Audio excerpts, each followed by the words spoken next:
ఎందుకో పాస్టర్లు మనలాంటి వారే అని తెలియదు. మనలాగే సాటి మనుష్యులని తెలియదు. వాళ్లకు సమస్యలు ఉంటాయి. వాళ్ళు అలసిపోతారు.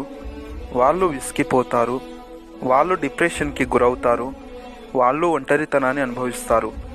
ఎడతెగని సేవ కార్యకలాపాల్లో వాళ్ళ వ్యక్తిగత జీవితాలు, కుటుంబాలు నిర్లక్ష్యానికి గురవుతాయి.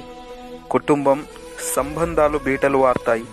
ఒక్కోసారి పునాదులు కదులుతాయి. అసలు నువ్వు సేవ చేయడం వల్లనే మేమిలా ఇబ్బందులు పడుతున్నాం అని భార్య పిల్లలు అంటుంటే ఎవరికి చెప్పుకోవాలో తెలియక మథనపడిపోతారు. తగినంత సమయం కుటుంబంతో గడపలేక బాధపడుతుంటారు. సంఘస్థుల విమర్శలు, ఇతర సంఘాల నుంచి వచ్చే వ్యతిరేకతలు, సమాజంలో నుంచి వచ్చే బెదిరింపులు, కుటుంబంలో నుండి వచ్చే ఆర్థిక ఇబ్బందులు, దేహంలో నుండి వచ్చే అనారోగ్య సమస్యలు, బంధువుల నుండి వచ్చే చీదరింపులు, పొరుగువారి నుండి వచ్చే తిరస్కరణలు, మతోన్మాదుల నుండి వచ్చే దూషణలు, విరోధుల నుండి వచ్చే హింసలు, ఇలా ఒకటా రెండా దూర ప్రయాణాలు, సమయ అసమానతల వల్ల ఆరోగ్యం క్షీణించడం. పాస్టర్ భార్య పిల్లలు అనుభవించినంత ఒంటరితనం, క్షోభ మిగతా వారికి ఉండదు. కానీ క్రీస్తు కోసం వారి జీవితాలను త్యాగం చేస్తారు. స్నేహితులను, సంబంధాలను కోల్పోతుంటారు, దుఃఖపడుతుంటారు. అయినా అందరి ముందు నవ్వుతూనే ఉంటారు. ఒకవైపు అనారోగ్యంతో బాధపడుతున్నా మరోవైపు సంఘక్షేమం కోసం ప్రార్థిస్తుంటారు, ఉపవాసం ఉంటారు, కన్నీరు కారుస్తారు. అలాంటి పాస్టర్స్ని మనం ఎలా చూస్తున్నాం?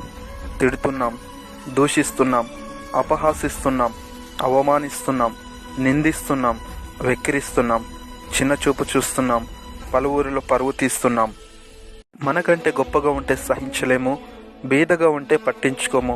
హెచ్చరికగా వాక్యం చెబితే ప్రేమ లేదంటాము, నెమ్మదిగా చెబితే ఉద్యోగం లేదంటాము, నవ్వుతూ చెబితే రోషం లేదంటాము. ప్రార్థన కూటములు పెడితే పని లేదంటాము, పెట్టకపోతే భారం లేదంటాము.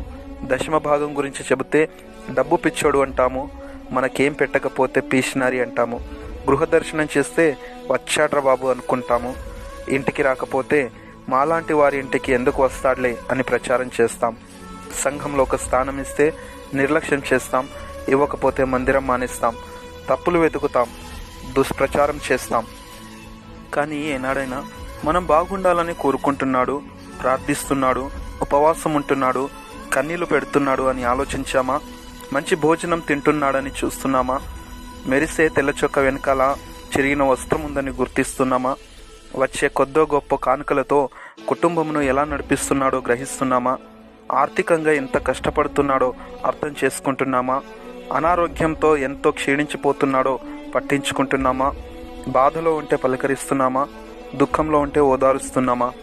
కానీ మనం మాత్రం ప్రభువు కొరకై సేవకుడు పడే ప్రయాసంలో ఇంకా భారంగానే ఉంటాము. సంఘాలు మారుస్తాం, పక్కనే సంఘం పెట్టి విశ్వాసులను లాక్కుంటాం. సేవకుడి బలహీనతలు చూస్తాం, అతని కుటుంబంలో లోపాలు వెతుకుతాం. ఎందుకో పాస్టర్లు మనలాంటి వారి అని మర్చిపోతాం. వారిపైన జోకులు వేస్తాం, కార్టూన్లు గీస్తాం, మీమ్స్ రాస్తాం, రోస్టింగ్ చేస్తాం. స్పందిస్తే సహనం లేదంటాం, ఊరుకుంటే తప్పు ఉందంటాము. అతని వల్లే నవ్వుతాం, అతన్ని ఏడిపిస్తాం, అతని వల్లే బాగుపడతాం, అతని నాశనంను కోరుకుంటాం. అయినా పాస్టర్ కూడా మనలాంటి వాడే అని మర్చిపోతాం.